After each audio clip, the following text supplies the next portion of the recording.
sat there for months, and suddenly, and I was really trying to figure out where, because it's a great story, right? But I can't remember how someone in my office saw it, or someone came in and said, "You really do have to see this," and we plugged it in.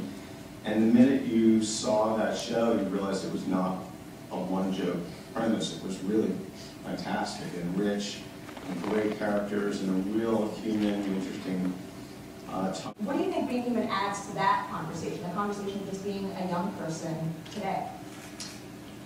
I think that's honestly, I think that's the whole point of the show, is for people to be able to relate to it, and you know, the supernatural element obviously creates these highs and lows that are much more dramatic. But that's what's exciting to watch, is that you know, you can be watching these people and Sam's a vampire, and you're like, oh wait, I used to dabble with cocaine, as I'm sure a lot of you did. Sure. Or you know, insecurity, or you know, there's a lot of a lot of things that people can relate to. But I'm a werewolf, so it's like you cool. said when you hear the premise of the series. No, okay. It's like when we were in the room together.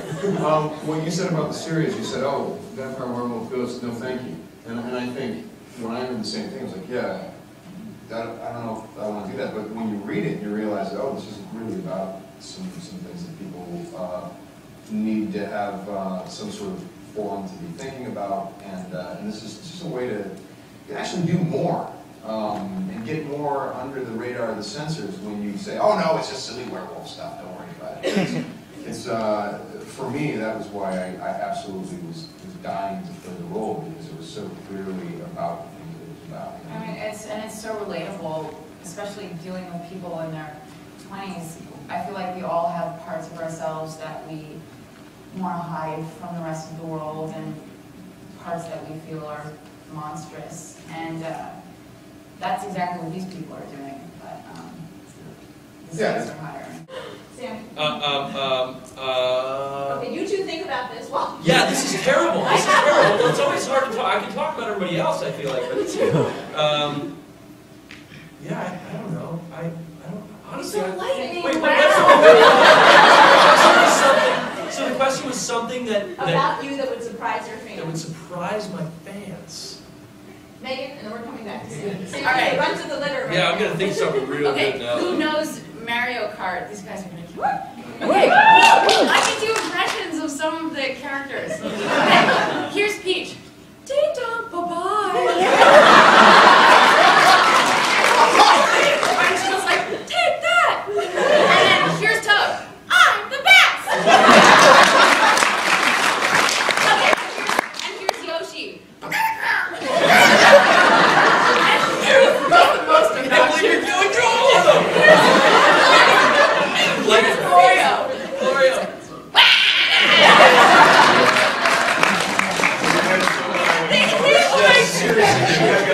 Oh my God! I can say this was, by the way, that exact thing happened with her drunkenly in the town car back to the hotel. And I'm like sitting there thinking I was like on crazy. Shut up, Megan! Like, Shut up! I was much more violent than that. Every time. Yeah. And I hope that this is the only time that you get applause for that. Ever. Oh, we should go to the next question. The Sams have failed. Megan wins. Yeah. Always speak to it. Sam. Craziest thing that happened during the filming? Or just the moment, whether it's fans or filming or I had something interesting happen the other day. I'm recently on Twitter. I enjoy it very much. Thank you all. I don't know if any of you follow me, but thank you. For those of you, that's the hot guy? Oh God, he's done. Or are you the one guy I won't be talking about? That might be you. But I got to the hotel the other night, and I'm like literally like, you know, just got off the flight. I've got my kid, my wife, and she's a nightmare. She's right there. And I'm walking up to the door, and the guy taps me. I hear Sam. And I turn around, and he's like, "Hey, what's going on? Can I get an autograph?" like, how the hell did you know I was going to be here? He goes, I follow you on Twitter. I read when you landed. That was my look. Probably, I don't know if it's one of you guys, but anyway, it's that guy. It's that guy. No hug. I gotta say, seeing our faces on buses, Yeah, that was I cool. mean, that's crazy. I'm just following myself home in traffic. It's alright. Oh, you know what happened that was so funny? I was driving and this car of guys pull up next to me, they're just like staring at me, and we happen to be in front of a bus. And they're just like, they're staring at me like, yo, what's up, baby? And I'm just like, I'm just like,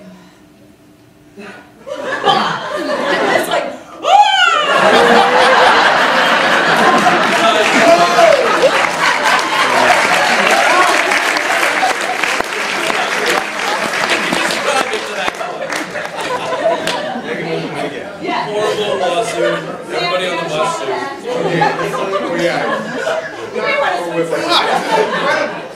This is terrible. So I'm at a nice Italian restaurant. Some of you guys actually might already know this. And I'm sitting there, and this guy taps me on the shoulder, and I turn around, and he goes, "Hey, I'm sorry to bother you. I just never missed your show. I really love your show. It's Alice Cooper." And I'm like, and he's like, I'm sorry to bother you, but it's a great show, and it's this and that, and he starts talking about all this stuff in specifics, and I'm just like, hey, listen, what? Yeah, it's interesting. You know, my IQ level's dropping to about the teens, and yeah, and he watches the BBC show, and he loves that too. However, and this is not my opinion. So Alice Cooper likes our show. He likes it.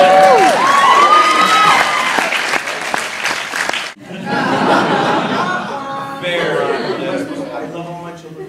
I like, I was really going to answer that. I was like so waiting to hear. No. Yeah. Oh, That's all right. That's a good one. I was going to say that was that too. I actually want to be a guest judge on Face Off next year. I've done so much prosthetic makeup at this point in my career that I feel like I can pretty much judge a lot of people. he's very judgmental. Yeah. By the way, how cool is Face Off? So.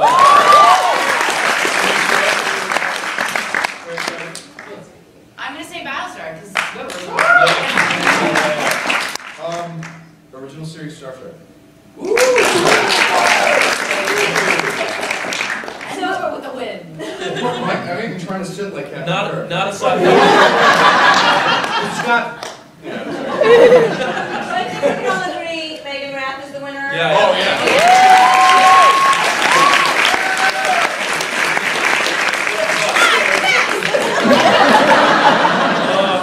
I'm not gonna stop. Don't laugh. This night is not over yet for us. Please stop. I'm very prepared. I mean, I read, the first paragraph of the first script. It's like I read anatomy books, so I understood my body. I tried to understand what people were going to be seeing. I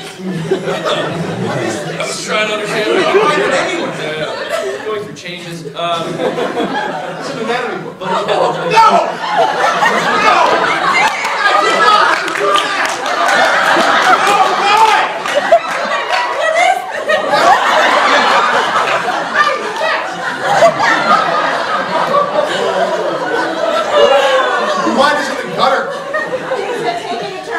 But, Whipper gave me a few tips. Yeah,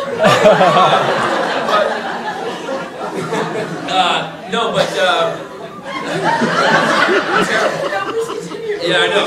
Now nobody really cares. There was a time when they joke bomb. It was. We have one over here. It was hard.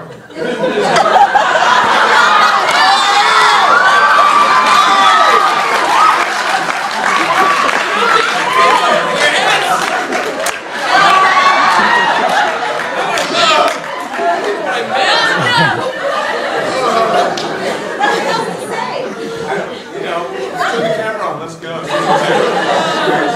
Pretend, we'd love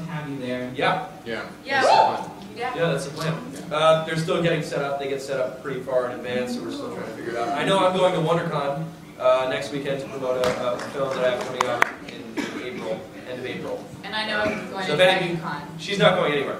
I'm going to San Francisco. That's what we were talking about. And it was really hard. Really hard. He said a lot. He is a thespian from Juilliard. No, we can't do that. Yeah, we'll get there. It, Right, we'll get it's there. gonna happen. It will devolve. We had a whole bunch of vocal exercises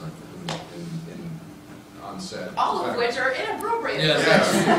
I think you came up with one of them that I brought to the set. So one of my Juilliard classmates here is sitting right there. Hello. Obie award-winning. Oh. Sir. So perhaps he can tell you about the training that we have. Yeah. So some theater stuff. What's been really helpful, if anything, in your experience? Honestly, to follow the Witchquest trend, I started in theater in my hometown, and we had this really unbelievable, very lucky for me, prestigious little playhouse in my hometown in New Hampshire. And I spent 4 seasons there and worked with some amazing actors and really learned a tremendous amount about the art of acting before I ever tried to make it into work. So I was lucky in that regard. And then also my mom was a tremendous actor and had a children's theater company when I was a little boy. So also I was trained by her. And she continues to be a very talented woman.